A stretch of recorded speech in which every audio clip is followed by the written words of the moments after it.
Udara pagi di kantor kabupaten masih dingin ketika Amar menapakkan kaki ke ruang bagian kepegawaian. Ia mengenakan kemeja biru muda dan celana bahan hitam, dengan map kuning berisi surat tugas di tangan. Wajahnya tampak tenang, meski hatinya deg-degan. "Selamat pagi, Pak," ucap Amar dengan sopan. Kepala kepegawaian, seorang pria parubaya dengan kacamata tebal dan rambut memutih sebagian, menoleh dan tersenyum kecil. "Pagi, Amar. Sudah siap menerima penempatan?" Amar mengangguk yakin. "Siap, Pak."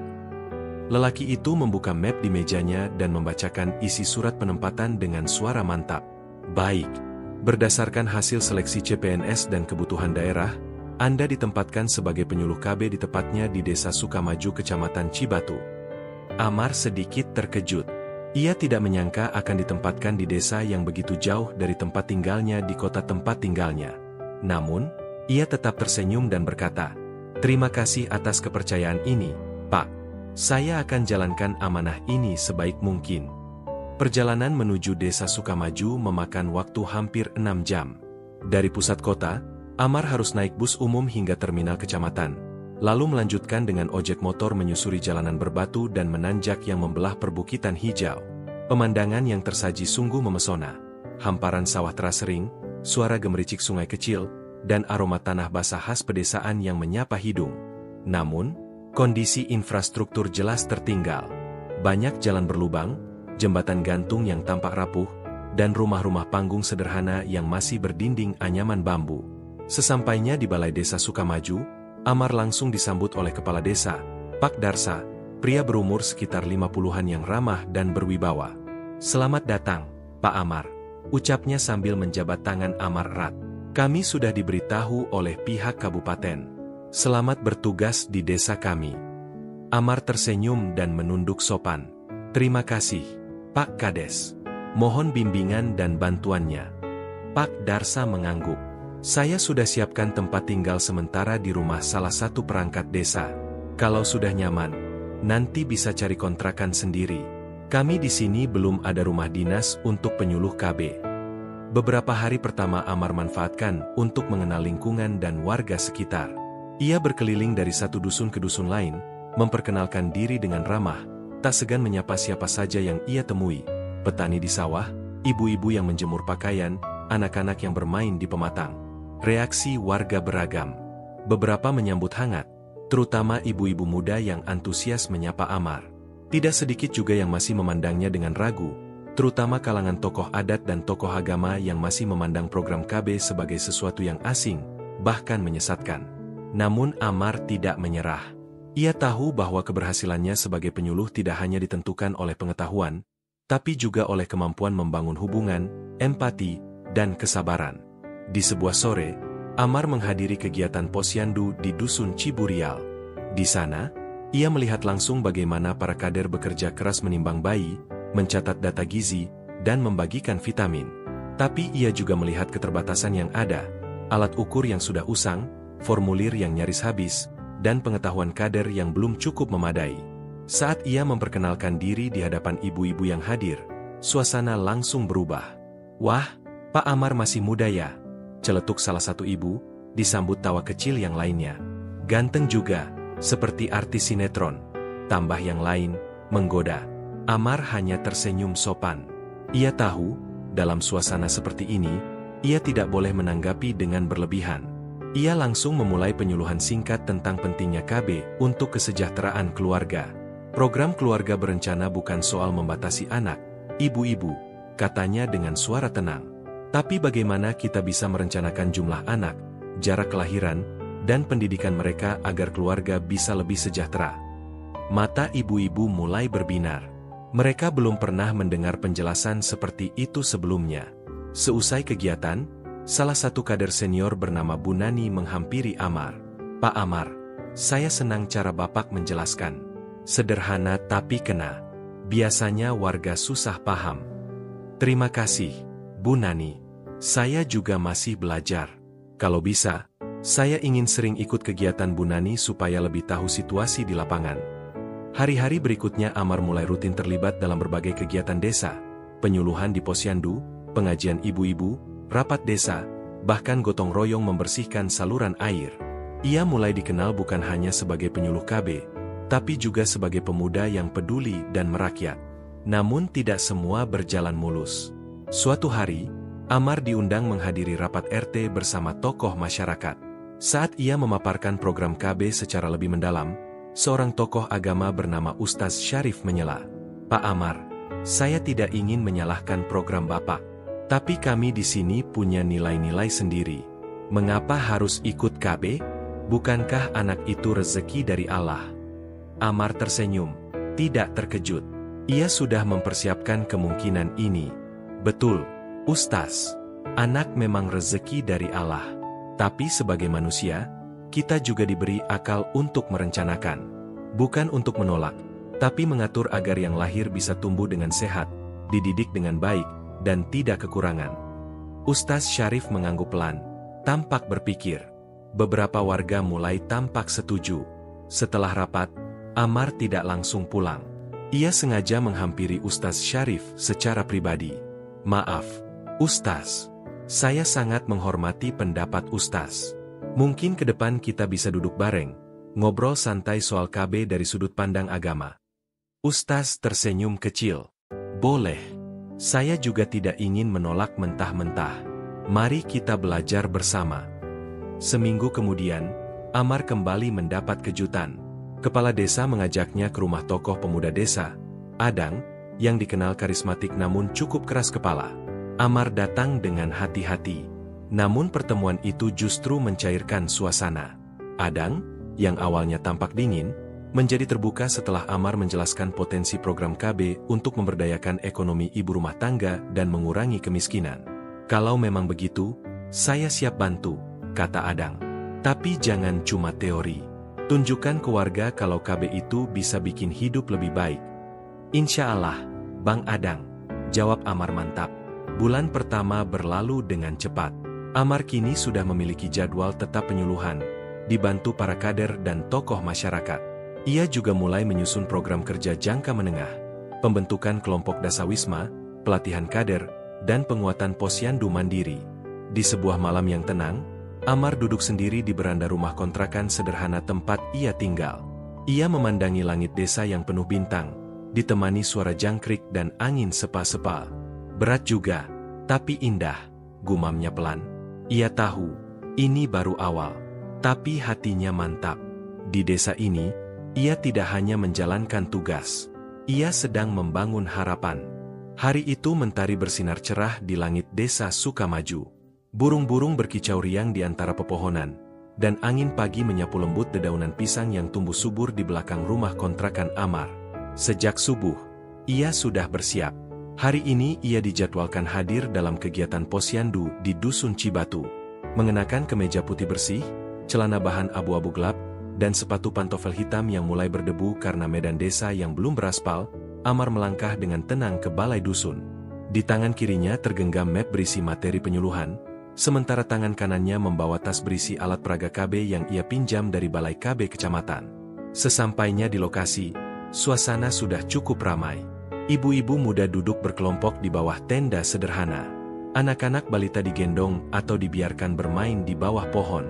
Para kader posyandu yang mengenakan seragam biru muda tampak sibuk menyiapkan timbangan, buku catatan, dan vitamin A. Salah satu kader senior, Bu Nani, langsung menyambut Amar. "Pak Amar, alhamdulillah sudah datang. Ayo silakan duduk dulu, nanti setelah penimbangan Bapak bisa mulai penyuluhannya," katanya ramah. Amar tersenyum. "Terima kasih, Bu Nani. Saya siap kapan saja." Sembari menunggu giliran, Amar memperhatikan jalannya kegiatan. Ia mencatat beberapa hal yang perlu diperbaiki. Timbangan bayi yang talinya mulai aus, kurangnya leaflet informasi, serta catatan pertumbuhan yang masih dibuat manual tanpa pencatatan digital. Setelah proses penimbangan selesai, Bu Nani mempersilakan Amar untuk berbicara. "Baik, ibu-ibu. Sekarang kita dengarkan sebentar dari Pak Amar yang akan menjelaskan soal pentingnya keluarga berencana," ucapnya lantang. Mata puluhan ibu-ibu langsung tertuju ke arah Amar. Beberapa di antaranya saling berbisik dan tersenyum menggoda. Sosok Amar yang masih muda, bersih, dan sopan memang menjadi perhatian. terlebih karena penyuluh sebelumnya sudah berusia lanjut dan jarang datang langsung ke desa. Amar membuka penyuluhan dengan sapaan akrab. "Assalamualaikum, ibu-ibu semua. Apa kabar hari ini? Sehat ya?" "Waalaikumsalam. Sehat, Pak," jawab mereka serempak, sebagian tertawa kecil. "Saya Amar, penyuluh baru dari BKKBN. Hari ini saya ingin berbagi sedikit tentang KB. Tapi jangan khawatir, saya nggak akan pakai istilah medis yang susah. Kita ngobrol santai aja, ya." Respons ibu-ibu semakin antusias. Mereka duduk lebih dekat dan memperhatikan dengan saksama. Amar mengeluarkan beberapa alat peraga, gambar alat kontrasepsi, poster siklus menstruasi, serta kartu rencana keluarga. Ia menjelaskan dengan bahasa yang mudah dipahami, penuh analogi yang relevan dengan kehidupan sehari-hari. Misalnya, kalau kita mau masak sayur lodeh, tentu kita lihat dulu isi dapur. Ada santan nggak? Ada tempe. Kalau semua bahan ada, baru deh masaknya mantap. Nah, punya anak juga begitu. Harus direncanakan, biar kita bisa didik dengan baik. Cukup makan, cukup kasih sayang. Ibu-ibu tertawa mendengar perumpamaan itu, tetapi mereka mengangguk-angguk tanda mengerti. Setelah selesai, Amar membuka sesi tanya-jawab. Seorang ibu muda dengan kerudung pink angkat tangan. "Pak Amar, saya masih menyusui. Katanya kalau menyusui nggak perlu KB. Itu benar nggak?" Amar menjawab dengan sabar. "Betul Bu, menyusui bisa menjadi KB alami. Tapi hanya jika bayi masih di bawah 6 bulan. Ibu menyusui eksklusif, dan belum haid. Tapi begitu satu syarat nggak terpenuhi, kita harus pakai metode lain." "Ih, keren bener penjelasannya. Jelas banget," bisik salah satu ibu ke temannya. Tak terasa hampir 1 jam berlalu. Amar menutup penyuluhan dengan membagikan leaflet dan kartu rencana keluarga kepada setiap peserta. Ibu-ibu pun tampak enggan beranjak. "Pak Amar, nanti minggu depan bisa datang lagi nggak?" tanya Butini, seorang kader muda. "Insya Allah, Bu. Saya memang niatnya keliling ke semua dusun. Kalau ibu-ibu semangat, saya lebih semangat lagi." Kabar tentang penyuluh baru yang ganteng dan cerdas segera menyebar ke seluruh desa. Di warung, di arisan, bahkan di pengajian ibu-ibu, nama Amar mulai sering disebut-sebut. Pak Amar itu bukan cuma enak dilihat, tapi cara ngomongnya tuh, bikin kita ngerti, ucap Bu Is saat arisan dasawisma. "Wah, Bu Is hati-hati, nanti suaminya cemburu," goda Bu Dedeh, disambut tawa seluruh anggota arisan. Di sisi lain, Amar tetap bersikap profesional. Ia menjaga jarak dengan baik, tidak pernah memberi kesan menggoda atau terlalu akrab. Ia tahu batasannya sebagai penyuluh dan sebagai laki-laki muda yang harus menjaga nama baik dirinya dan institusinya. Amar juga mulai menjalin komunikasi dengan tokoh masyarakat. Ia beberapa kali bertemu dengan ketua RT, ketua RW, bahkan mulai menghadiri pengajian di musola yang dipimpin oleh Ustaz Syarif. Meski sebelumnya Ustaz bersikap skeptis, kali ini ia mulai melunak. "Saya lihat penyampaian kamu sopan dan tidak menggurui. Masyarakat bisa menerima, itu penting," ujar Ustaz suatu malam seusai pengajian. "Terima kasih, Ustaz. Saya juga belajar banyak dari pendekatan agama. Saya yakin, dakwah dan KB bisa berjalan seiring." Ustaz mengangguk setuju. "Kalau kamu butuh dukungan dari forum pengajian ibu-ibu, bilang saja. Kita fasilitasi." Tak hanya ibu-ibu, para kader posyandu pun mulai menyukai gaya kerja Amar. Ia selalu datang tepat waktu, membawa materi baru, bahkan membantu membuatkan spanduk atau pamflet digital. Dalam waktu singkat, kader merasa lebih percaya diri ketika menjelaskan materi kepada warga. Di sela kegiatan, Bu Nani pernah berkata, "Pak Amar ini beda ya. Biasanya penyuluh cuma datang sekali-sekali. Tapi Bapak benar-benar terjun. Saya memang ingin kerja dari bawah, Bu, supaya tahu benar kebutuhan warga. Kalau semua penyuluh seperti Bapak, desa ini bisa maju," ujar Bu Nani penuh harap. Pada minggu ketiga penugasannya, Amar berinisiatif membuat kegiatan KB Ceria, yaitu gabungan dari penyuluhan, lomba edukatif, dan pemeriksaan gratis bagi ibu-ibu. Ia mengajak bidan desa, puskesmas, dan tokoh pemuda setempat untuk berpartisipasi. Kegiatan itu digelar di lapangan kecil dekat balai desa. Sejak pagi, ibu-ibu datang membawa anak mereka. Ada lomba cerdas cermat keluarga, demo makanan sehat untuk balita, dan konsultasi KB gratis. Kepala Desa, Pak Darsa, hadir dan memberikan sambutan. Kegiatan seperti ini sangat positif. Saya bangga punya penyuluh muda seperti Pak Amar.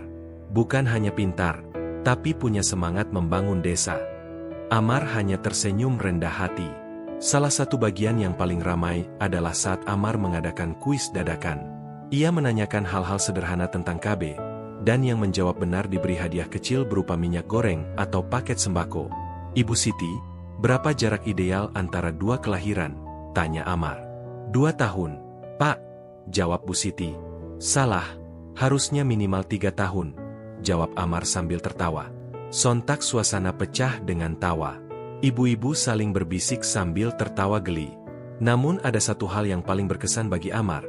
Seorang ibu muda bernama Yani, berusia 22 tahun, datang menghampirinya setelah acara.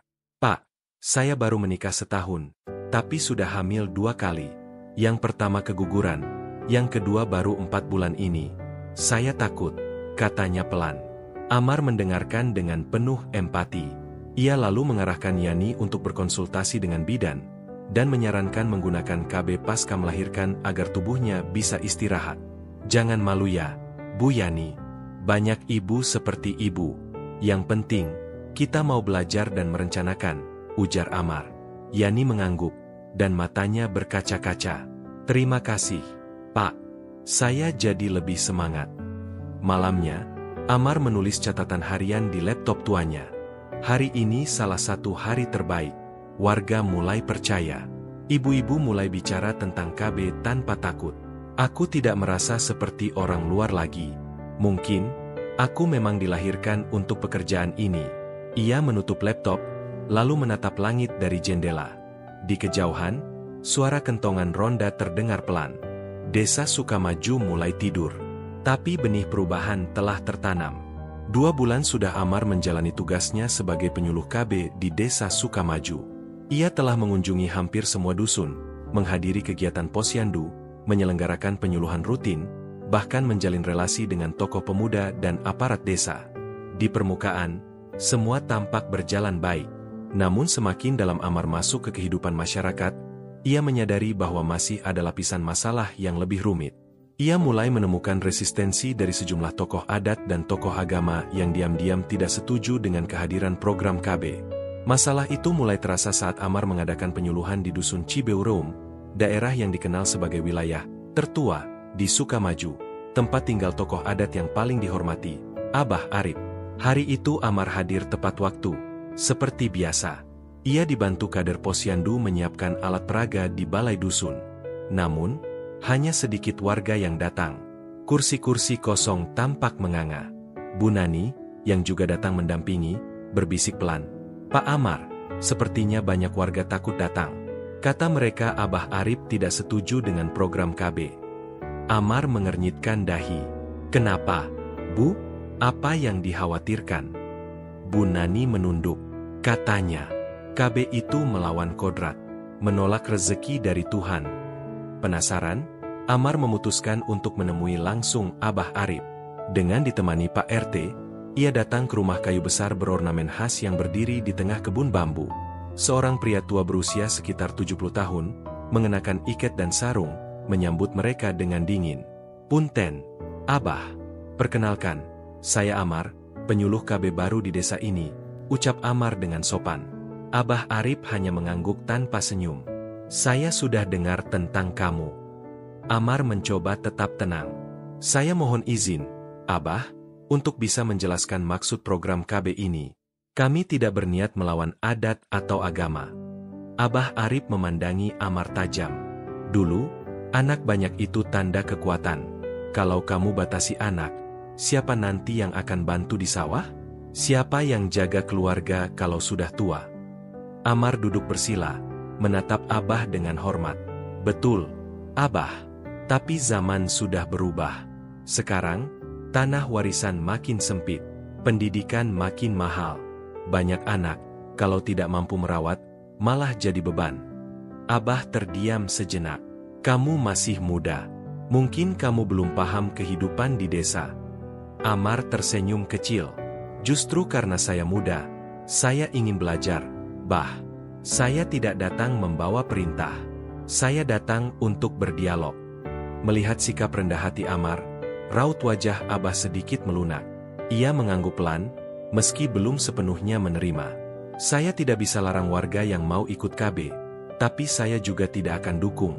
Kalau kamu mau teruskan kerja kamu, jalan terus. Tapi jangan ganggu adat di sini.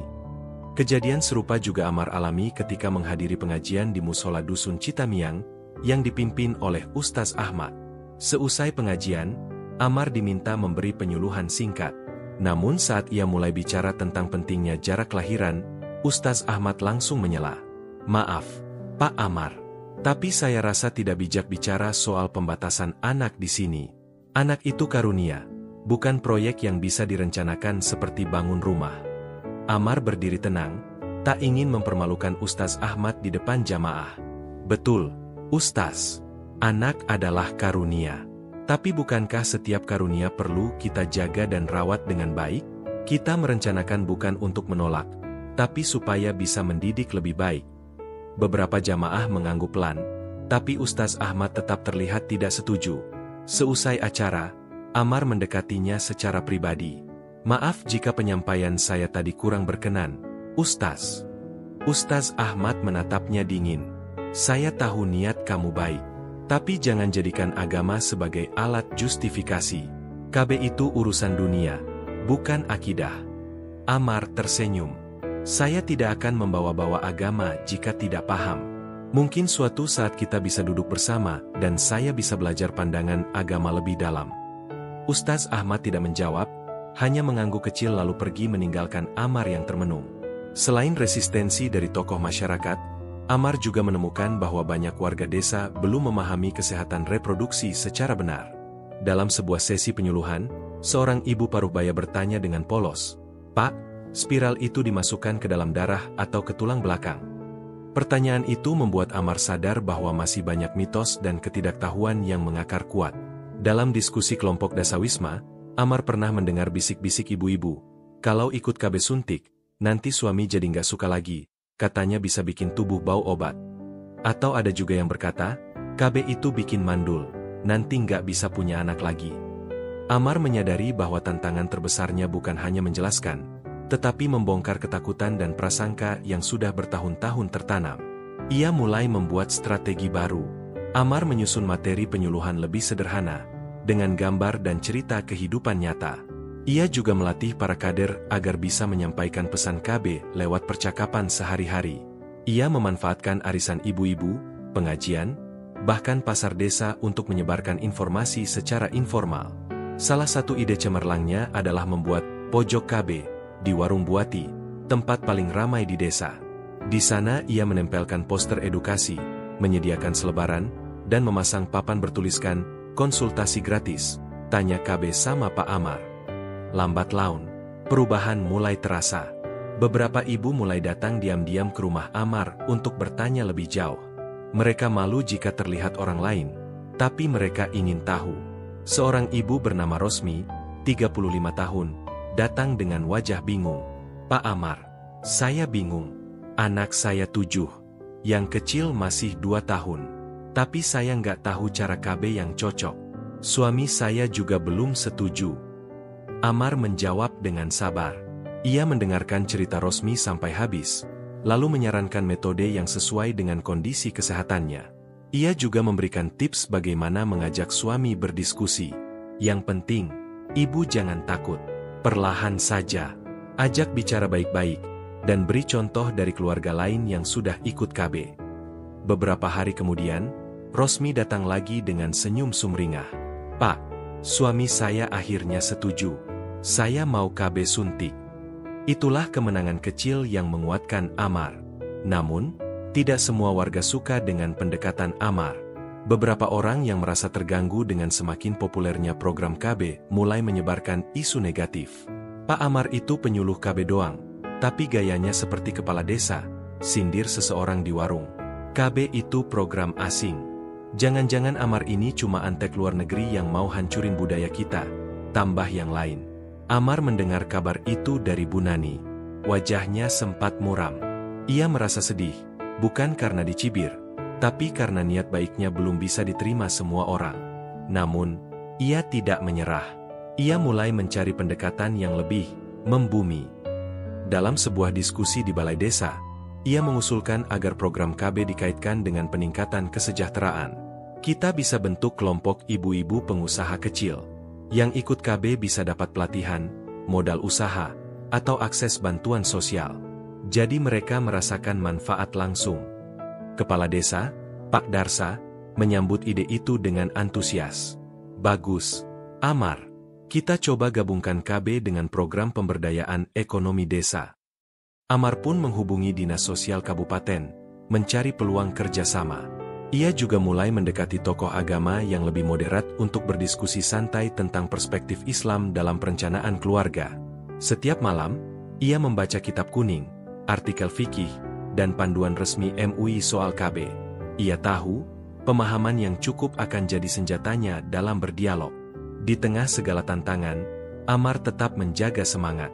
Ia tahu, perubahan sosial tidak bisa dicapai hanya dalam sebulan. Ia tidak marah pada warga yang menolak. Ia justru semakin yakin bahwa yang dibutuhkan adalah kepercayaan.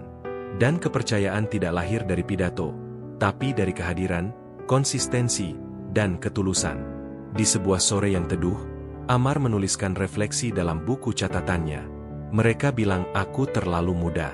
Tapi aku percaya, perubahan bukan soal umur. Ini soal kemauan mendengarkan dan keberanian menjelaskan. Aku akan terus bicara, meski yang mendengarkan hanya satu orang. Karena dari satu orang, bisa lahir satu keluarga yang lebih sehat. Langit desa Sukamaju mulai gelap. Tapi bagi Amar, malam bukan akhir perjuangan. Hanya jeda, sebelum cahaya kembali menyapa. Matahari belum tinggi ketika Amar duduk di serambi depan rumah kontrakannya. Secangkir kopi hitam mengepul di tangannya. Di sekelilingnya, alam desa Sukamaju menghembuskan kesunyian yang damai. Namun di kepala Amar, ratusan pikiran saling berseliweran. Ia tahu, strategi yang selama ini digunakan perlu disesuaikan. Perlawanan diam-diam dari tokoh adat dan agama tak bisa terus dihindari, harus dihadapi, tapi dengan cara yang tepat. Ia mengingat kembali pembicaraan terakhir dengan Abah Arip dan Ustaz Ahmad. Keduanya tidak frontal menolak KB, tetapi jelas belum menerima sepenuhnya. Amar tahu, hanya pendekatan logis tak cukup. Ia perlu menyelami cara pikir mereka, mengangkat kearifan lokal dan sudut pandang agama sebagai pintu masuk. Minggu itu, Amar memberanikan diri kembali menemui Abah Arip. Kali ini, ia membawa sebuah ide. Punten, Abah. Sapa Amar sambil menunduk sopan.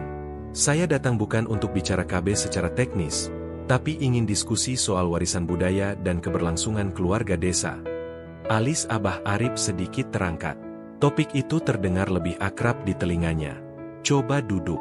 Jelaskan maksudmu. Amar mulai menjelaskan pelan-pelan.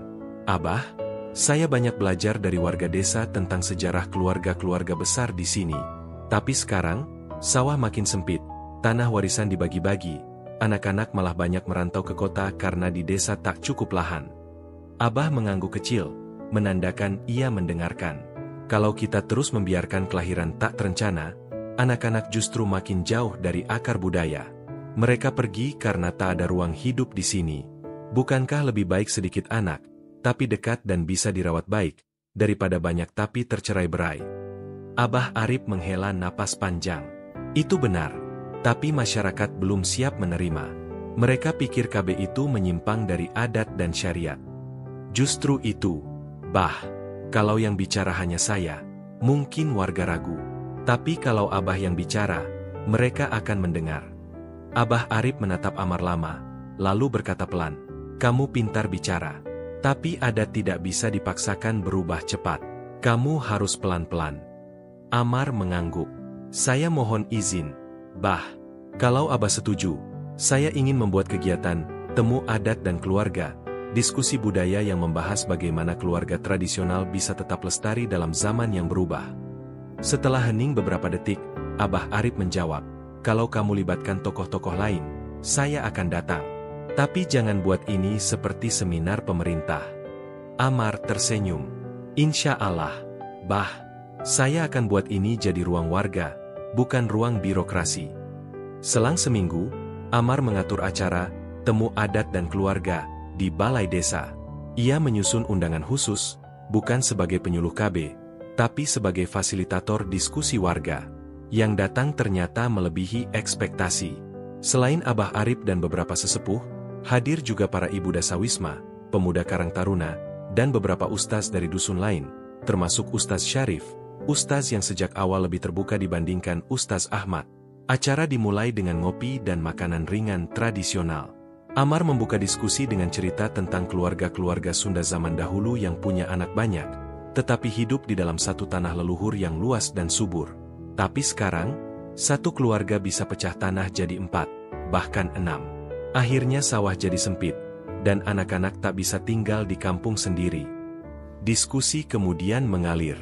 Tokoh adat mulai menyampaikan kekhawatiran bahwa tradisi gotong royong melemah karena keluarga makin terpencar.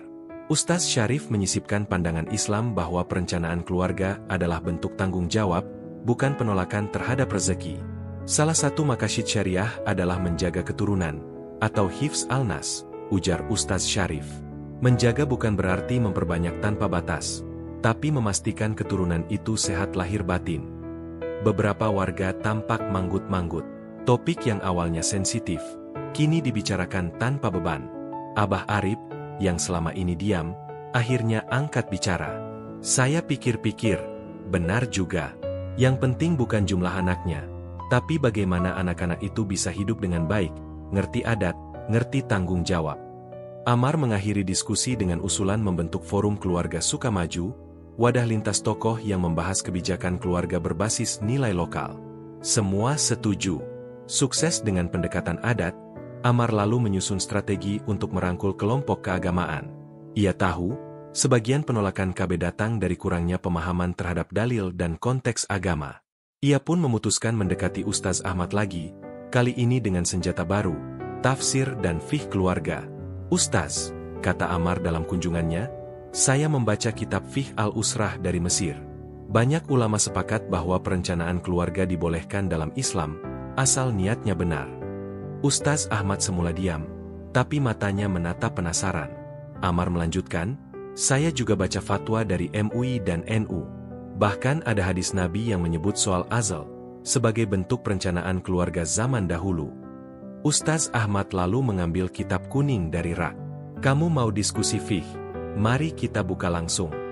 Amar senang. Inilah yang ia tunggu, bukan debat, tapi diskusi ilmiah.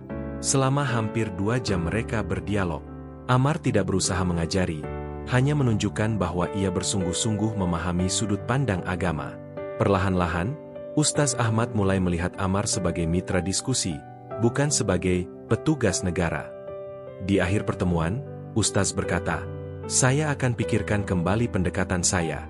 Mungkin selama ini saya terlalu defensif.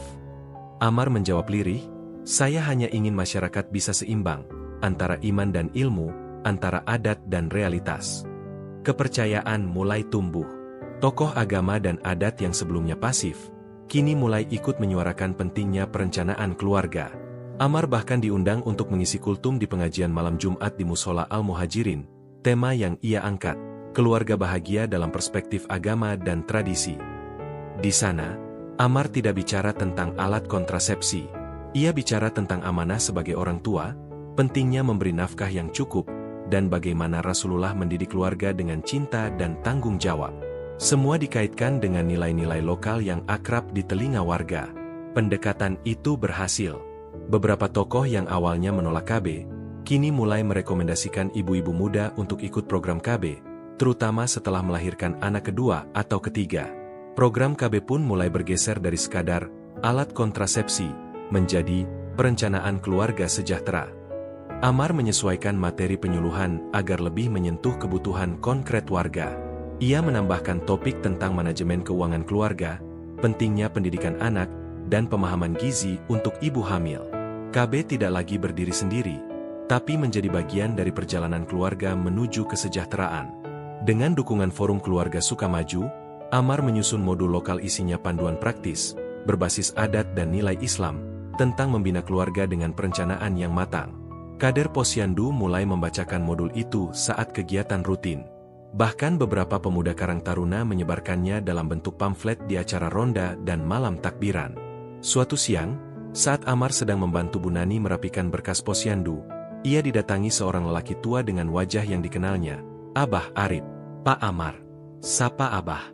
"Punten, Bah. Monggo masuk." Abah duduk dan membuka tas kainnya. Ia mengeluarkan sebuah naskah fotokopi, tulisan tangan tentang silsilah keluarga dan aturan adat tentang pewarisan tanah. "Saya ingin kamu baca ini," kata Abah. "Ini petuah lama yang kami jaga. Tapi sekarang, saya pikir, kita harus tambah satu bab baru, tentang tanggung jawab keluarga zaman sekarang." Amar menerima naskah itu dengan haru. "Kalau Abah izinkan, boleh saya masukkan ke dalam modul forum keluarga?" Abah mengangguk. "Itu tujuan saya ke sini." Amar menunduk, menyeka matanya yang mulai berkaca-kaca. Di hatinya, ia tahu, tembok tradisi yang dulu tampak kokoh, kini telah terbuka perlahan. Bukan karena kekuatan, tapi karena kesabaran dan pendekatan yang penuh penghormatan. Malam itu, Amar menulis di catatan hariannya. "Dulu saya pikir penyuluh itu tugasnya memberitahu. Sekarang saya sadar, tugas utamanya adalah mendengarkan. Tradisi bukan lawan perubahan. Tradisi adalah fondasi, jika kita tahu cara membangunnya kembali." Di luar, angin malam membawa harum tanah yang baru disiram hujan. Di langit, bintang bersinar terang, seperti harapan yang perlahan menyinari Sukamaju. Pagi itu Balai Desa Sukamaju terlihat lebih sibuk dari biasanya. Bendera-bendera kecil warna-warni digantung di sepanjang pagar bambu, dan spanduk besar bertuliskan, "Penyuluhan Terpadu Keluarga Sehat dan Sadar Gizi," membentang di depan bangunan utama. Di bawahnya, tercetak logo BKKBN, Puskesmas, dan Pemerintah Desa Sukamaju. Amar berdiri di pinggir halaman, memegang clipboard, memastikan semua panitia bekerja sesuai rencana. Ini adalah kali pertama kegiatan penyuluhan digelar besar-besaran dan terbuka untuk seluruh warga, melibatkan berbagai unsur desa, kader Posyandu, tokoh agama, tokoh adat, pemuda, hingga tim kesehatan dari kecamatan. Ia sempat melirik ke arah lapangan. Di sana, para anggota Karang Taruna membantu mendirikan tenda dan membagi kursi. Seorang pemuda bertubuh tinggi dan berambut cepak menghampirinya. "Pak Amar, panggung sudah siap. Kami juga sudah koordinasi sama Pak Bidan buat stand konsultasi," lapornya. "Terima kasih, Adang. Tanpa bantuan kalian, acara ini nggak mungkin berjalan lancar," jawab Amar sambil menepuk bahu pemuda itu. Adang, tokoh pemuda lokal yang awalnya agak skeptis terhadap Amar, kini justru jadi salah satu pendukung terbesarnya. Ia melihat sendiri bagaimana pendekatan Amar yang tidak menggurui, terbuka, dan konsisten membuat warga semakin percaya. "Yang penting Bapak tidak cuma datang, ceramah, terus hilang. Bapak turun langsung, itu yang bikin kami respek," kata Adang suatu malam ketika Amar menemaninya ronda. Sukses acara, Temu Adat dan Keluarga, beberapa minggu sebelumnya membuat nama Amar makin dikenal, bukan hanya sebagai penyuluh KB, tapi juga penggerak sosial yang bisa menggabungkan berbagai unsur masyarakat. Pemerintah desa pun mulai terbuka untuk memberi dukungan penuh. Kepala desa, Pak Darsa, bahkan menyediakan dana desa untuk pengadaan alat bantu penyuluhan dan pelatihan kader. Ia juga menerbitkan surat keputusan resmi pembentukan Tim Keluarga Sejahtera Desa Sukamaju, yang diketuai oleh Amar dan beranggotakan lintas elemen. Ini bukan sekadar program BKKBN, Amar. Ini soal masa depan desa. Kalau keluarga di sini sehat dan kuat, ekonomi dan sosial pun akan ikut tumbuh, ujar Pak Darsa saat rapat koordinasi. Amar merasa terharu. Dulu ia hanya seorang penyuluh muda yang datang tanpa dikenal siapapun. Sekarang, ia dipercaya memimpin perubahan. Kegiatan hari itu dibagi menjadi 3 sesi utama: penyuluhan KB dan kesehatan reproduksi, pelatihan kader, dan kampanye sadar gizi untuk ibu dan anak. Dalam sesi pertama, Amar memandu penyuluhan bersama bidan desa. Ia menggunakan infografik yang menarik dan mudah dimengerti, menjelaskan tentang manfaat KB, metode yang tersedia, serta pentingnya perencanaan keluarga. "Ibu-ibu, KB bukan hanya soal menunda kehamilan. Ini tentang bagaimana kita menjaga tubuh kita, memberi jeda pada rahim agar sehat, dan bisa merawat anak dengan lebih baik," ucap Amar sambil menunjukkan diagram waktu ideal antar kelahiran. Salah satu ibu mengangkat tangan. Kalau KB suntik bikin haid saya nggak lancar. Itu bahaya nggak, Pak? Amar menyerahkan mikrofon ke bidan desa. Nah, ini pertanyaan bagus. Mari kita dengarkan langsung dari ahlinya. Bidan menjelaskan dengan sabar, dan suasana pun cair. Tidak ada rasa takut atau malu untuk bertanya. Sesi kedua diisi dengan pelatihan kader. Amar membagi kelompok berdasarkan dusun dan memperkenalkan modul baru, keluarga bijak, modul komunikasi efektif kader KB. Dalam pelatihan itu, kader diajarkan teknik komunikasi persuasif, membantah mitos seputar KB, dan cara membuat rencana kerja dusun. Bu Nani, yang sudah menjadi kader senior sejak lebih dari 10 tahun lalu, tersenyum puas. Seumur-umur saya jadi kader, baru kali ini pelatihannya praktis dan menyenangkan seperti ini. Biasanya teori semua. Karena ibu-ibu kader itu ujung tombak, jawab Amar. Kalau ibu-ibu kuat, desa kita kuat. Sesi terakhir adalah kampanye sadar gizi. Amar menggandeng pemuda Karang Taruna untuk membuat stand makanan sehat, demo pembuatan MPASI, dan permainan edukatif untuk anak-anak. Adang dan kawan-kawannya bahkan membuat lomba mewarnai tentang piring makanku, dan memberi hadiah kecil seperti buku gambar dan alat tulis. Suasana pun meriah.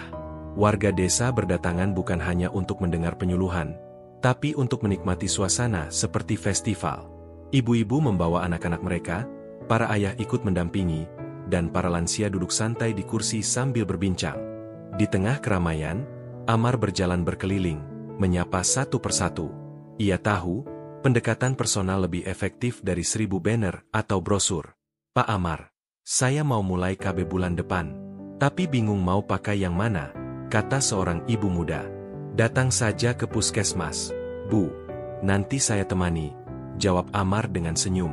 Kegiatan hari itu ditutup dengan pembacaan deklarasi, keluarga Sukamaju sehat dan mandiri. Semua peserta berdiri, mengangkat tangan kanan, dan membaca bersama janji untuk merencanakan keluarga dengan bijak, menjaga kesehatan ibu dan anak, melestarikan nilai-nilai adat dan agama dalam keluarga, menjadi agen perubahan di lingkungan masing-masing. Air mata haru menetes dari mata Bu Nani. Ia tak menyangka, penyuluhan yang dulunya hanya dihadiri segelintir orang, kini menjadi gerakan sosial yang melibatkan seluruh lapisan masyarakat. Setelah acara selesai dan warga mulai pulang, Amar duduk di pinggir lapangan, memandangi langit sore yang mulai berwarna jingga. Adang menghampirinya, membawa 2 gelas air mineral. Pak Amar, saya dulu termasuk yang ragu sama Bapak. Tapi sekarang saya tahu, kadang perubahan besar datang dari orang luar, asal niatnya tulus. Amar tersenyum. Justru saya nggak mau jadi orang luar terus. Saya mau jadi bagian dari desa ini. Adang menepuk pundaknya. Kalau nanti Bapak nyalon kades, saya dukung, candanya. Mereka tertawa bersama. Hari-hari berikutnya, keberhasilan kegiatan penyuluhan terpadu mulai terlihat nyata. Jumlah ibu yang mendaftar KB meningkat signifikan. Puskesmas mencatat kenaikan peserta aktif hingga 35% dalam 2 bulan. Kunjungan ke posyandu pun lebih ramai, dan ibu-ibu mulai lebih peduli terhadap tumbuh kembang anak. Yang paling menggembirakan bagi Amar adalah saat beberapa suami mulai datang mendampingi istri mereka ke kegiatan KB. Pak, saya dulu takut KB bikin istri saya sakit. Tapi setelah lihat langsung dan dengar penjelasan, saya setuju. Lebih baik anak 2 tapi cukup makan, daripada 5 tapi semua susah, kata seorang warga bernama Pak Hendra. Amar mengangguk, menepuk bahu Pak Hendra. Terima kasih, Pak. Suara dari bapak-bapak seperti ini yang kami butuhkan. Tak hanya warga biasa, aparat desa pun mulai mendukung penuh. Sekretaris desa membantu Amar menyusun data keluarga risiko tinggi untuk ditindaklanjuti. Kaur Kesejahteraan menyertakan program KB dalam musrenbang desa.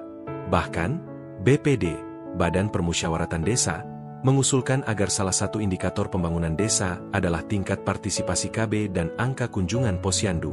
Amar merasa, perjuangannya mulai menemukan hasil. Namun ia tahu, ini baru langkah awal. Ia mulai merancang kegiatan lanjutan, pembentukan koperasi keluarga sehat, pelatihan ekonomi produktif ibu-ibu, serta digitalisasi pencatatan KB berbasis dusun. Di meja kerjanya yang sederhana, Amar menulis kembali dalam jurnal hariannya. Awalnya aku datang sebagai petugas penyuluh KB. Tapi kini aku merasa menjadi bagian dari keluarga besar desa ini. Perubahan bukan tentang siapa yang memimpin, tapi siapa yang bersedia berjalan bersama. Pagi itu, suara ketukan di pintu rumah kontrakan Amar membangunkannya dari tidur. Ia melirik jam dinding, pukul 6.15. Di luar, suara khas ibu-ibu sudah terdengar ramai. Begitu membuka pintu, Amar mendapati Bu Nani berdiri dengan wajah antusias. "Pak Amar, punten. Saya dan ibu-ibu kader mau minta waktu. Ada yang ingin kami tunjukkan." Amar tersenyum walau masih mengantuk. "Silakan Bu, saya siap." Bu Nani mengangguk. "Kami mau ajak Bapak ke Posyandu Ciburial. Sekarang sudah mandiri, bahkan punya kegiatan rutin mingguan sendiri." Kata-kata itu membuat mata Amar langsung melek sempurna. Posyandu Ciburial dulunya salah satu yang paling pasif, dengan kehadiran rendah dan kader yang minim motivasi.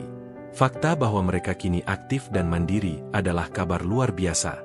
Perjalanan ke Posyandu Ciburial memakan waktu sekitar 15 menit dari rumah Amar, melewati jalan setapak di antara sawah dan ladang.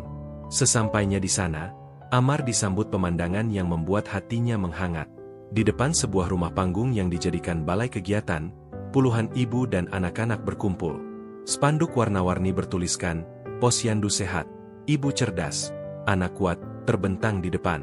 Kader Posyandu mengenakan seragam baru, sumbangan dari koperasi desa, dan sibuk menimbang balita, mencatat data berat badan, serta membagikan makanan tambahan berupa bubur kacang hijau dan telur rebus. "Ini semua kami rancang sendiri, Pak. Sejak pelatihan kader yang Bapak adakan bulan lalu, kami mulai belajar membuat rencana kegiatan, mencari dana mandiri, dan membangun kepercayaan warga," jelas Bu Nani bangga. Amar berkeliling, menyapa satu persatu. Di pojok ruangan, ada papan tulis dengan tulisan besar, "Rencana kegiatan Posyandu bulan ini." Tertera, jadwal senam ibu hamil, pelatihan MPASI, dan pengajian bertema kesehatan keluarga. "Bu, ini luar biasa," ujar Amar takjub. "Ibu-ibu membuat semua ini tanpa bantuan dari luar." Bu Nani mengangguk. "Kami bentuk tim kecil yang mengelola keuangan. Dapat dana dari arisan, sebagian dari donasi warga, dan sumbangan dari Karang Taruna. Bahkan kami sudah punya celengan bersama untuk kegiatan darurat." Mata Amar berkaca-kaca. Ini bukan sekadar posyandu mandiri. Ini tanda bahwa masyarakat telah benar-benar percaya dan mau bergerak bersama. Keberhasilan Posyandu Ciburial menular ke dusun lain. Amar pun menginisiasi program Satu Dusun Satu Posyandu Mandiri. Ia melatih para kader untuk membentuk struktur organisasi, menyusun rencana kerja, dan menjalin kemitraan dengan berbagai pihak, termasuk puskesmas dan koperasi desa. Pemerintah desa menyambut baik inisiatif ini. Bahkan, dalam Musrenbang, Musyawarah Rencana Pembangunan Desa, program Posyandu Mandiri dijadikan salah satu prioritas. "Ini bukan cuma soal kesehatan," ujar Pak Darsa, "tapi soal pemberdayaan.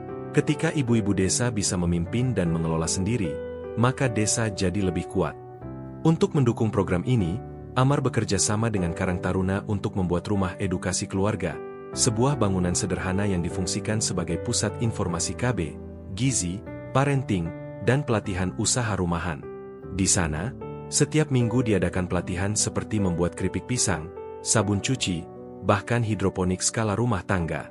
Amar menggandeng Dinas Koperasi dan UMKM Kabupaten untuk memberikan pelatihan kewirausahaan. Ibu-ibu yang sebelumnya hanya datang ke Posyandu karena keharusan, kini datang dengan semangat baru. Mereka melihat langsung bagaimana perencanaan keluarga berdampak nyata pada peningkatan kesejahteraan. Suatu hari, Amar duduk berbincang dengan Bu Nani dan 3 kader lainnya di teras rumah edukasi. Mereka sedang menyusun laporan kegiatan bulanan untuk dikirimkan ke puskesmas dan kantor desa. "Pak Amar, sekarang warga sudah tidak malu lagi datang ke Posyandu. Bahkan ibu-ibu hamil pun sudah minta jadwal konseling KB sebelum melahirkan," kata Bu Lilis, kader dari Dusun Cipari. "Iya Pak," sambung Bu Dedeh. "Dulu banyak yang takut KB itu bikin mandul. Tapi sekarang, mereka sendiri yang tanya, mana metode yang paling cocok." Amar mendengarkan sambil tersenyum. Itulah kekuatan dari ibu-ibu yang aktif. Informasi dari sesama perempuan lebih didengar dibanding dari orang luar. Ia kemudian menunjukkan grafik yang ia buat, Tren peningkatan peserta KB aktif dalam 4 bulan terakhir naik 47%. Kunjungan ke posyandu meningkat 60%. Dan tingkat stunting pada balita mulai menurun. Kalau kita terus begini, 5 tahun ke depan Sukamaju bisa jadi percontohan nasional, ucap Amar, setengah bercanda. Tapi Bu Nani menjawab dengan serius. Kenapa tidak, Pak? Kami siap. Semangat masyarakat desa semakin terlihat saat diadakan Festival Keluarga Sejahtera, acara tahunan pertama yang diprakarsai oleh tim Keluarga Sejahtera. Acara ini menampilkan hasil karya ibu-ibu, lomba memasak sehat, pentas anak-anak posyandu, dan bazar produk lokal. Acara ini juga dirangkai dengan pelayanan kesehatan gratis dan konsultasi KB. Bahkan, Ustaz Syarif dan Abah Arif hadir sebagai pembicara dalam talk show bertema, membangun keluarga seimbang antara adat dan iman. Keluarga yang baik bukan soal jumlah, tapi soal kemampuan merawat, kata Ustaz Syarif di depan ratusan warga yang memadati balai desa. Tradisi leluhur mengajarkan keseimbangan, sambung Abah Arif. Dan program KB yang dijalankan Pak Amar ini bukan menghapus tradisi, tapi menyesuaikan dengan zaman. Tepuk tangan bergemuruh. Amar berdiri di pojok, menyaksikan semuanya dengan rasa syukur yang sulit diungkapkan kata-kata. Ia teringat hari pertamanya datang ke desa ini, wajah asing dengan seragam ASN yang kaku, diterpa pandangan curiga dan dingin. Kini, ia adalah bagian dari desa. Bukan tamu, tapi keluarga. Pada suatu malam, Amar duduk sendiri di teras rumah kontrakan. Di tangannya, ia memegang surat dari kantor BKKBN Kabupaten. Isinya, undangan untuk menghadiri forum penyuluh berprestasi tingkat provinsi. Namanya diusulkan oleh kepala desa sebagai perwakilan Sukamaju. Ia belum memutuskan akan berangkat atau tidak. Baginya, penghargaan bukanlah tujuan. Tapi ia tahu, ini bisa menjadi pintu untuk memperjuangkan program-programnya ke tingkat yang lebih luas. Sambil menatap bintang di langit malam, Amar menulis di jurnal hariannya. Posyandu bukan hanya tempat timbang anak. Ia adalah jantung desa. Ketika jantung ini berdetak kuat, desa pun hidup. Terima kasih, Sukamaju, telah mempercayakan detak itu padaku. Angin malam berhembus lembut, membawa aroma tanah dan semangat perubahan. Amar yakin, masa depan desa ini cerah, karena perubahan tak lagi bergantung pada satu orang, tapi sudah menjadi milik bersama.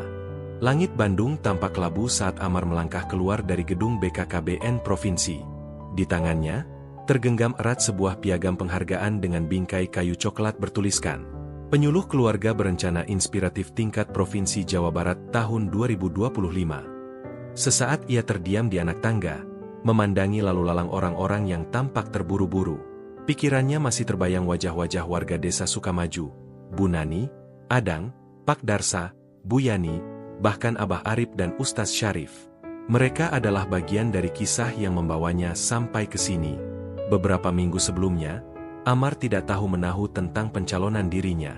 Ia baru mengetahui saat Kepala Desa Pak Darsa datang ke rumah edukasi sambil membawa berkas administrasi. Amar, katanya serius, saya dan tim desa sepakat. Kinerja kamu luar biasa. Kami usulkan kamu sebagai penyuluh KB teladan ke tingkat provinsi. Ini bukan soal gelar, tapi kesempatan agar desa kita dilihat dan didukung lebih luas. Amar sempat menolak. Pak, saya ini baru 2 tahun bertugas. Masih banyak kekurangan. Namun Bu Nani yang saat itu juga hadir menyahut. Justru karena masih muda dan sudah membawa perubahan sebesar ini, Bapak pantas menerima penghargaan. Akhirnya Amar setuju, bukan karena ambisi, tapi karena ia tahu, ini bisa menjadi jembatan untuk memperjuangkan banyak hal bagi Sukamaju dan desa-desa lainnya. Tahapan seleksi tidak mudah. Amar harus mempresentasikan programnya di hadapan tim penilai dari provinsi. Ia membawa serta dokumentasi lengkap, data peningkatan peserta KB, foto-foto kegiatan posyandu mandiri, modul edukasi lokal yang ia susun, dan testimoni dari tokoh adat dan agama. Dalam presentasinya, Amar tidak banyak bicara soal pencapaiannya. Ia lebih banyak menyoroti kolaborasi masyarakat desa. Saya hanya menjadi pemantik. Yang luar biasa adalah ibu-ibu kader, para pemuda, para tokoh agama, dan kepala desa yang mau berjalan bersama, katanya. Tim penilai sempat kagum ketika Amar memutar video pendek dokumenter yang dibuat oleh Karang Taruna, berisi kesaksian warga tentang bagaimana hidup mereka berubah setelah aktif dalam program KB dan Posyandu. Sebelumnya saya melahirkan 4 kali berturut-turut tanpa rencana. Anak saya kurus dan sering sakit. Tapi setelah ikut KB dan diajari tentang gizi, sekarang anak-anak saya sehat, ujar seorang ibu dalam video itu. Setelah sesi presentasi, salah satu anggota dewan juri menghampiri Amar. Mas Amar, kami melihat hal lebih dari sekadar program. Kamu menyentuh hati masyarakat. Itu yang paling langka dari seorang penyuluh. Ketika pengumuman pemenang keluar, nama Amar tertera di urutan teratas. Ia diundang menghadiri Forum Nasional Penyuluh KB Inspiratif di Jakarta bulan depan, sekaligus berkesempatan mempresentasikan model pemberdayaan desa berbasis Posyandu Mandiri. Kabar kemenangan Amar cepat menyebar ke Desa Sukamaju. Sore itu, balai desa penuh dengan warga yang ingin mengucapkan selamat. Ada tumpeng besar, lagu Sunda mengalun pelan, dan ibu-ibu kader menyanyikan yel-yel Posyandu ciptaan mereka sendiri. Amar, Amar, sumber semangat, KB maju, ibu kuat, anak sehat, desa hebat. Amar hanya bisa tertawa malu. Yel-yel ini pasti ide Bu Nani. Iya dong, jawab Bu Nani sambil tertawa. Kalau bukan karena Bapak, kami tidak akan seaktif sekarang. Pak Darsa lalu berdiri dan memberi sambutan singkat. Bukan sekadar penghargaan, tapi ini adalah bukti bahwa desa kecil seperti kita bisa didengar, bisa maju, dan bisa jadi teladan. Terima kasih Amar, sudah menjadi cahaya bagi Sukamaju. Amar merasa dadanya sesak oleh haru. Ia tidak menyangka perjuangannya selama ini begitu dihargai. Saat mikrofon diberikan kepadanya, ia berkata pelan, "Terima kasih. Ini bukan puncak, ini awal. Mari terus berjalan bersama." Hari-hari selanjutnya, Amar mulai sering diundang untuk berbicara di berbagai forum. Ia membawakan materi tentang penguatan peran kader, pelibatan tokoh adat dan agama, serta pendekatan komunikasi yang ramah budaya. Ia juga menulis artikel di Buletin BKKBN dan sebuah jurnal pengabdian masyarakat tentang pengalamannya membangun forum keluarga sejahtera. Di sela-sela kesibukannya, Amar tetap rutin kembali ke desa. Ia tidak ingin kehilangan hubungan emosional dengan masyarakat yang sudah ia anggap keluarga. "Pak Amar masih ingat saya?" tanya seorang ibu di Posyandu Cipari. "Wah, Bu Lilis, tentu ingat. Ini yang dulu paling rajin bagi-bagi leaflet KB," jawab Amar sambil tertawa. "Minggu depan anak saya sunat. Bapak datang ya?" "Siap, Bu. Saya bawa hadiah dari kota," jawab Amar ramah. Satu sore, Amar duduk di teras rumah edukasi bersama Adang. Mereka minum kopi sambil membicarakan rencana jangka panjang. "Dang, aku kepikiran buat bikin aplikasi sederhana berbasis dusun. Isinya data ibu hamil, status gizi anak, peserta KB aktif. Biar kita bisa pantau dari HP." Adang menanggapi serius. "Wah, keren itu. Aku bisa bantu bikin aplikasinya. Anak-anak Karang Taruna banyak yang bisa ngoding." "Bagus. Kita bisa ajukan ke kabupaten. Biar program kita bisa direplikasi ke desa lain." Amar tersenyum. Ia sadar, kini bukan dia saja yang punya visi. Warga desa sudah menjadi penggerak perubahan. Dalam salah satu sesi refleksi kader, Bu Nani sempat mengungkapkan sesuatu yang membuat Amar terdiam. "Dulu, saya pikir penyuluh KB itu orang luar. Datang, bicara, lalu pergi. Tapi Amar beda. Bapak tinggal di sini, mendengarkan kami, menangis bersama kami. Itu yang membuat kami percaya." Amar tak bisa menahan air matanya. Ia tahu, tugasnya sebagai penyuluh telah berubah menjadi panggilan jiwa. Ia bukan sekadar mempromosikan alat kontrasepsi. Ia ikut menanam harapan, menggerakkan semangat, dan membangun komunitas yang sehat dan mandiri. Di malam hari, sebelum tidur, Amar membuka lagi piagam penghargaan yang kini tergantung di dinding ruang tamu. Ia menatapnya sebentar, lalu menulis di buku catatan. "Penghargaan adalah simbol, tapi yang lebih penting adalah kepercayaan. Selama warga masih percaya padaku, aku akan terus berjalan bersama mereka."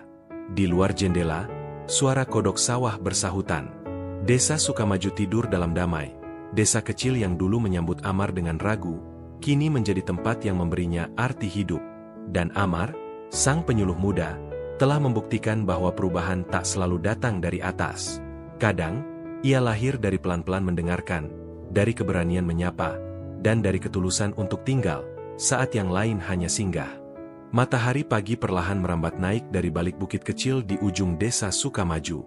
Udara segar khas pedesaan menyapa lembut wajah Amar saat ia berdiri di depan balai desa. Hari ini berbeda.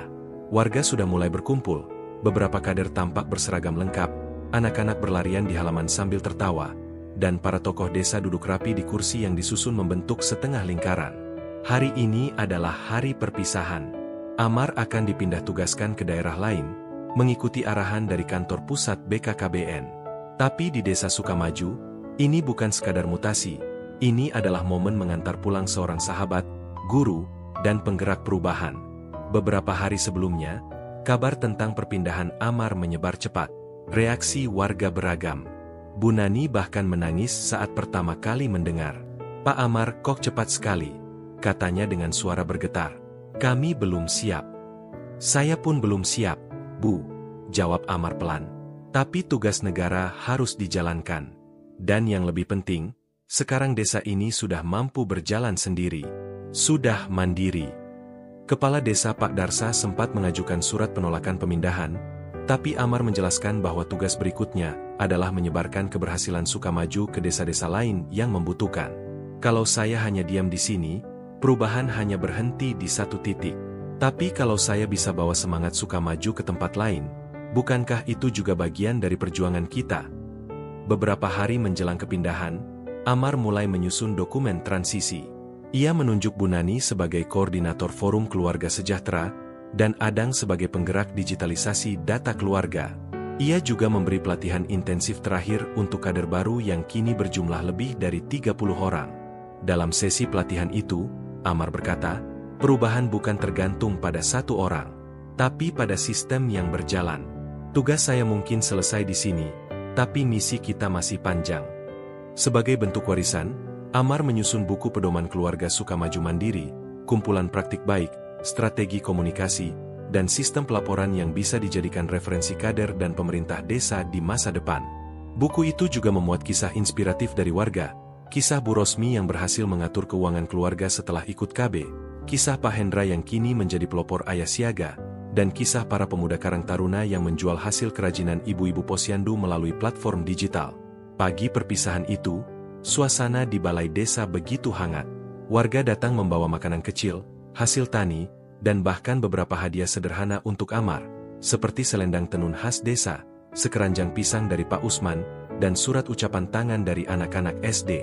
Bu Nani membacakan sambutan mewakili para kader. Suaranya sempat tercekat. "Pak Amar bukan hanya mengajari kami cara menyampaikan materi KB, tapi juga mengajari kami percaya diri, berani bicara, dan berdiri untuk masa depan anak-anak kami." Adang maju dengan mata berkaca-kaca, lalu menyerahkan sebuah kaos berlogo Posyandu Mandiri dan tulisan di belakangnya, "Kami kuat karena pernah dikuatkan." Pak Darsa lalu memberi sambutan resmi. Pemerintah desa Sukamaju mencatat nama Amar sebagai putra kehormatan desa. Kapanpun ingin kembali, desa ini akan selalu terbuka. Akhirnya giliran Amar berbicara. Ia berdiri perlahan, menatap seluruh hadirin, menarik napas panjang, lalu berkata, "Dulu saya datang ke desa ini dengan seragam ASN yang masih baru. Tak ada yang mengenal saya, tak ada yang percaya. Tapi kalian semua memberi saya kesempatan. Saya belajar lebih banyak di sini daripada yang bisa saya ajarkan." Ia lalu mengangkat bukunya. "Ini bukan buku saya. Ini adalah kisah kita, warisan kita. Saya hanya menuliskannya." Suasana hening. Beberapa orang mulai menyeka air mata. "Kalau nanti saya pergi, jangan sedih. Karena saya tidak pergi jauh. Saya tinggal di setiap langkah kalian yang terus berjalan ke depan." Tepuk tangan menggema di udara. Beberapa anak kecil maju memeluk Amar. Ibu-ibu bergantian menyalami dan mendoakan, dan para kader mengambil foto bersama sambil meneriakkan yel-yel posyandu. Sore itu, sebelum berangkat, Amar menyempatkan diri berkeliling desa. Ia menyapa satu persatu tempat yang menjadi bagian dari perjuangannya. Rumah edukasi keluarga, Posyandu Ciburial, Mushola Al-Muhajirin, sawah kecil tempat ia pernah berdiskusi dengan Abah Arif, dan bahkan warung buati tempat pertama kali ia menempelkan poster KB. Saat tiba di perempatan desa, di bawah pohon beringin besar, ia berdiri sejenak. Lalu mengeluarkan buku catatannya, dan menulis, "Warisan terbaik bukanlah bangunan, bukan pula nama di piagam, tapi keberlanjutan." Jika Posyandu tetap hidup, kader tetap semangat, dan keluarga terus merencanakan masa depan mereka dengan bijak, itulah warisan yang sejati. Ia menutup buku, menatap langit yang mulai menguning, lalu beranjak menuju mobil dinas yang akan membawanya pergi. Beberapa bulan setelah kepergian Amar, nama Sukamaju mulai diperbincangkan di forum-forum penyuluh nasional. Desa kecil itu dijadikan percontohan dalam program KB berbasis komunitas dan budaya lokal. Modul yang Amar susun dipakai di 5 kabupaten lain. Beberapa kader Posyandu Sukamaju diundang menjadi narasumber di pelatihan kader tingkat provinsi. Dan yang paling membanggakan, Posyandu Mandiri Sukamaju masuk nominasi Posyandu Teladan Nasional. Suatu hari, Bu Nani menerima pesan WhatsApp dari Amar. "Bu Nani, kabar gembira. Saya sedang susun program pelatihan kader nasional, dan saya ingin kader Sukamaju jadi pembicara utama." "Siap ya, Bu." Bu Nani membalas, "Siap, Pak Amar. Kami teruskan jejak Bapak di sini. Kami jaga warisan kebaikan itu." Kisah Amar tak berakhir di Sukamaju. Ia terus berpindah, dari desa ke desa, dari kabupaten ke kabupaten. Di setiap tempat, ia tidak hanya menyampaikan informasi.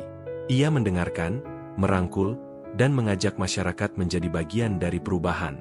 Namun bagi Amar, Sukamaju selalu istimewa. Bukan karena penghargaan, bukan karena prestasi, tapi karena di sanalah ia belajar bahwa perubahan dimulai bukan dari kata-kata, tetapi dari kepercayaan dan ketulusan. Dan ketika warisan itu diteruskan oleh banyak tangan, maka perubahan tak lagi butuh Amar. Karena masyarakat sudah bisa berdiri sendiri.